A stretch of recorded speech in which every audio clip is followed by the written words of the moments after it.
Anong diferensya ba doon? Gusto ka raw makausap ng matanda.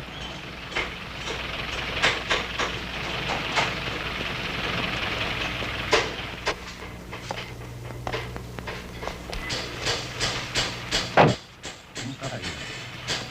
Mabuti yun. Kayo, kamusta? Si Cynthia at ang apo kong si Bong, kumusta sila? Mabuti rin ho sila. Tay, may importante ba kayong sasabihin at sinadya niyo ako rito? Wala naman. Alam mo, Iho, kapag tumatanda ang isang taon, nagiging sentimental. Ibig ko sanang itanong sa'yo na baka gusto mong magbakasyon. Isama mo si Cynthia, si Bong. Ako ang bahala sa gastos. Pumunta kayo ng Cebu, Bacolod, o kaya Zamboanga. Bakit naman ho bigla-biglang naisipan yung pagbakasyonin kami mag-anak?